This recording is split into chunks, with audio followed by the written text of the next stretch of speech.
Melarang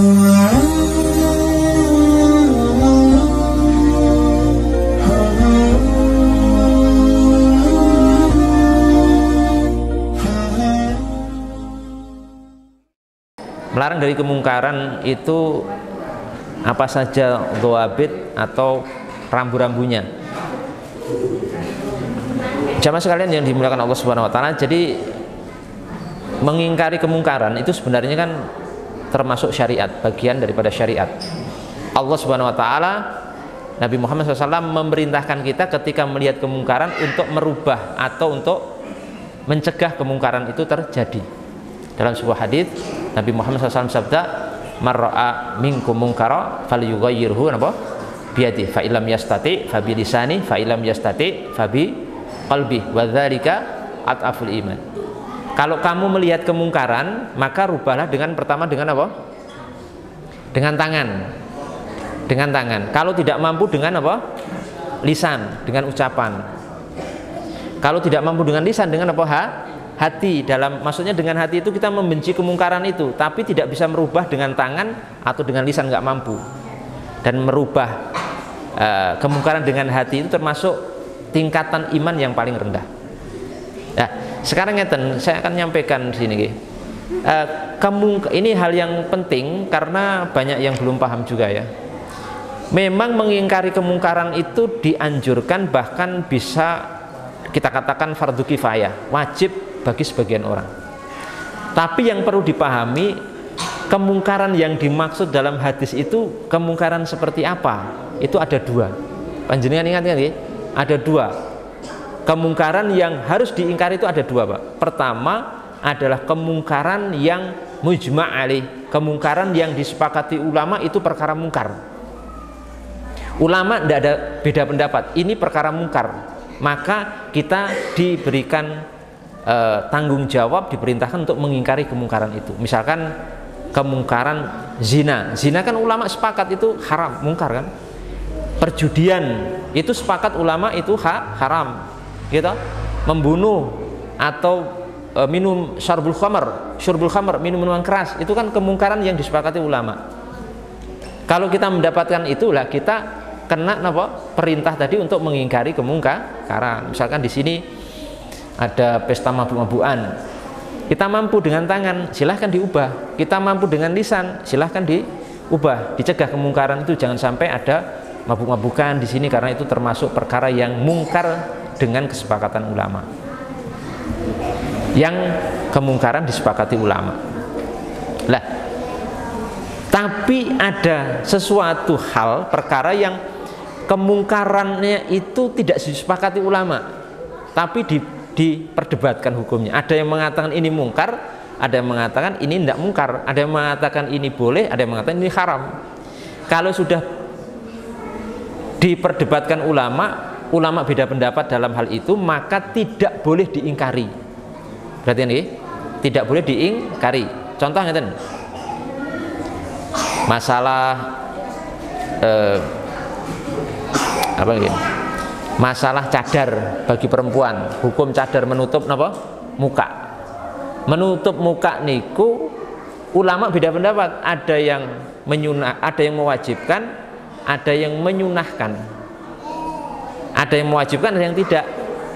Nah, ini tidak berlaku, ini tidak bisa berlaku mengingkari kemungkaran, Pak.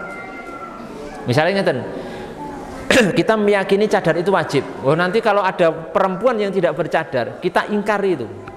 Wah, ini kamu maksiat, kamu nggak boleh, ini harus ditutup mukamu, nggak boleh seperti itu, karena ini masalah beda pendapat. Jadi yang mau nutup muka karena meyakini cadar wajib, monggo silahkan. Yang tidak meyakini juga nggak apa-apa, tidak boleh diingkari. Masalah cadar, masalah kunut, ya, ada yang kunut, ada yang tidak. Ya, yang kunut, yang tidak kunut tidak boleh mengingkari yang kunut. Jadi misalkan kita berpendapat, saya mengikuti pendapat ulama yang tidak kunut subuh. Nanti kalau ada orang kunut nggak boleh diingkari, nggak boleh, tidak berlaku hadis tadi. Marra'a minkum munkara falyughayyiru biyadihi. Wah, tidak diingkari. Enten wong kunut diingkari, bukan diingkari, ditekan keras gitu, tidak boleh gitu. Jadi nanti misalkan kesini ada orang tamu kesini, ternyata tamunya itu sholat subuhnya kunutan, ya biarkan saja. Karena itu mereka mengikuti pendapat ulama, para imam, jelas ulama, para imam-imam besar, mujtahidin, mereka punya argumentasi, mereka punya dalil. Walaupun kita misalkan di sini enggak mengikuti pendapat yang kunut subuh, tapi misalkan ada tamu kunutan, biarkan saja, jangan diingkari, enggak boleh. Karena ini masalah yang mukhtalafun fi, yang masih diperdebatkan ulama. Paham betul maksudnya? Paham ya? Termasuk masalahnya banyak ya, masalah kunut subuh, masalah cadar, masalah rokok. Enten sing rokok betul? Enten pakai. Ora mau ngenten. Oke. Rokok niku masalah mukhtalafun fi, Pak. Diperdebatkan ulama, ada yang mengharamkan, ada yang memakruhkan, ada yang membolehkan. Jadi nek enten sing rokok mengikuti pendapat yang membolehkan, ya biarkan saja. Jangan terus langsung bawa dalil marra'a minkum munkara falyughayyir, bawa hadis, bawa ayat, ya akhi ittaqillah, bertakwalah kamu kepada Allah, tinggalkan rokok. Ya enggak boleh. Yang mau ngerokok biarkan karena mengikuti yang membolehkan, minimal memakruhkan. Kalau kita enggak ngerokok, itu enggak boleh melarang orang ngerokok dengan sebab itu, karena itu masalah khilafiyah. Itu sejak zaman dulu, Pak. Sampai ada buku khusus itu masalah hukum ngerokok, itu ada beberapa ya. Saya punya itu. Kapan-kapan tak bawakan. Itu ada beda pendapat. Jadi misalkan, maaf ya, nanti misal, namanya misal, kita punya anak ngerokok, jangan menyikapi anak kita yang ngerokok seperti anak kita tuh melakukan maksiat besar, dipukul, ditendang, dihukum habis-habisan, padahal anak kita tuh melakukan perkara yang apa? Cuma masalah khilafiyah. Itu punya ulama juga nih, Bu. Kalau cerita nih Imam Suyuti, Imam Syaukani Yaman, Imam Syaukani ini ngekot, Pak, karena berfatwa bolehnya kot tuh ya rokoknya ala Yaman, bahkan lebih parah. Kot itu rokok ala Yaman tapi bisa buat flay, bisa melayang-layang. Tanamannya kayak ganja tapi bukan ganja nih. Ya biarkan saja. Kalau panjenengan tanya saya nggak ngerokok. saya nggak suka ngerokok. Sejak masih muda, sejak belum nikah saya nggak ngerokok, nggak suka. Tapi saya tidak mengharamkan rokok, saya memakruhkan rokok. Tidak membolehkan tapi memakruhkan. Tapi saya nggak ngerokok. Dan saya tidak mengajak dan mendorong panjenengan ngerokok. Tapi kalau panjenengan ada yang ngerokok, ya silakan, mau itu namanya pendapat. Rokok termasuk niki zikir keras. Nek bar salat kan fardhu enten sing zikir keras to. Astaghfirullahaladzim bareng-bareng niku lho. Alladzi la ilaha illa huwal hayyul qayyum wa atubu ilaihi. Bareng-bareng keras niku. Itu ya masalah khilafiyah. Ya maksudnya ngeten deh, maksudnya ya itu ada ulama yang membolehkan, ada ulama yang tidak mengamalkan. Itu para ulama Syafi'iyah, ya, Imam Syafi'i dan murid-murid ini menganjurkan untuk melakukan zikir keras. Dan itu punya dalil, Pak.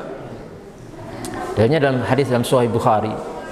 Jadi ini masalah-masalah seperti ini, Bapak Ibu sekalian, termasuk masalah lain ya, masalah maulid Nabi, termasuk masalah tahlilan ya. Masalah tahlilan itu masalah khilafiyah istihadiyah. Jadi nek enten wong tahlilan ben wae. Nek misalnya kita enggak tahlilan, ya biarkan wong itu juga punya dalil, punya alasan, punya ulama yang membolehkan, dan itu juga bagus. Nek jenengan tahlilan monggo, enggak tahlilan juga enggak masalah. Ini penting memahami hal seperti ini, Pak, karena begini, kadang pendapat kita itu jangan sampai kita jadikan sebuah kebenaran absolut, kebenaran mutlak. Artinya orang yang menyelisih pendapat saya itu keliru. Itu tidak boleh, karena pendapat itu kan hasil analisa manusia, itu sifatnya prasangka. Jadi nggak boleh kita memaksakan pendapat pada orang lain. Ini karena saya ingat kemarin di sini pernah ada tamu itu loh, katanya zikirnya keras, ya biarkan saja. Wong paling ya cuma seminggu berapa hari kan. Kita berusaha untuk ikram al-dhuyuf ya, memuliakan tamu. Kalau nanti tamu mengimami, wong itu punya ulama, punya kitabnya, sumbernya jelas, punya dalil argumentasi juga, ngimami kita, kemudian kok zikirnya keras, ya biarkan saja. Ya, jangan diingkari karena kita juga menjaga perasaan orang-orang yang bertamu kepada kita. Kita muliakan. Itu tidak salah, toh itu kan tidak salah gitu loh. Itu masalah ringan sekali. Para ulama dulu itu hidup dalam perbedaan pendapat itu sudah biasa sekali, Pak. Guru dan murid beda pendapat pun sudah biasa. Yang nggak biasa sekarang kita ini mudah-mudah gampang tensi, gampang emosi dengan hal-hal seperti itu tidak boleh. Pertama itu ya, kalau yang kemungkaran itu disepakati ulama, maka apa? Boleh diingkari. Kalau para ulama berbeda pendapat, maka nggak boleh diingkari. Kita hormatilah, kita hormati. Hidup itu harus tasamuh, berlapang dada dan menghormati pendapat orang lain. Yang kedua, kemungkaran yang boleh kita ingkari niku ketika pelakunya meyakini itu haram, tapi dia melakukan, itu boleh kita ingatkan. Misalnya ada seseorang mengikuti pendapat yang mengharamkan, umpamanya apa ya contohnya,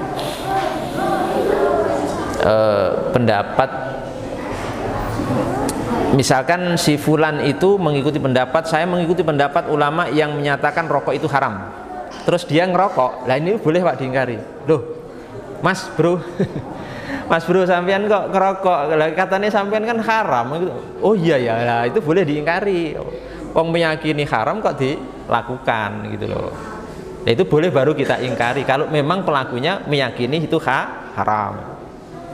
Itu ya. Atau misalkan ada seorang yang meyakini apa? Itu contoh yang mudah itu aja ya, contoh yang mudah itu. Atau misalkan dia meyakini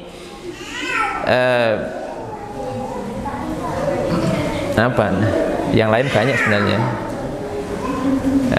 Misalkan dia meyakini jual beli lewat marketplace seperti Tokopedia, Shopee, Lazada itu haram. Ada ulama yang mengharamkan itu. Nah, kalau ada teman kita meyakini itu haram terus dia belanja lewat marketplace, diingatkan loh. Mas, katanya haram kok malah lancar ya lewat Tokopedia belanja terus kurirnya datang terus, ini gimana sampean? Nah, diingatkan boleh karena dia meyakini belanja lewat marketplace Tokopedia, Shopee, Lazada, Bukalapak, dia itu haram. Maka boleh kita ingatkan. Tapi walaupun pendapat yang kuat jual beli di marketplace itu halal, walaupun ada yang mengharamkan, tapi yang kuat adalah hukumnya apa? Halal, boleh. Paham gini ya? Jadi keterangan ini saya ambilkan dari kitab Sulamut Taufik dengan syarah atau komentar dari Syekh Nawawi Al-Bantani rahimahullahu taala. Bisa dilihat di situ di bab-bab akhir ya, bab-bab akhir itu dijelaskan di situ panjang lebar tentang masalah ingkarul munkar.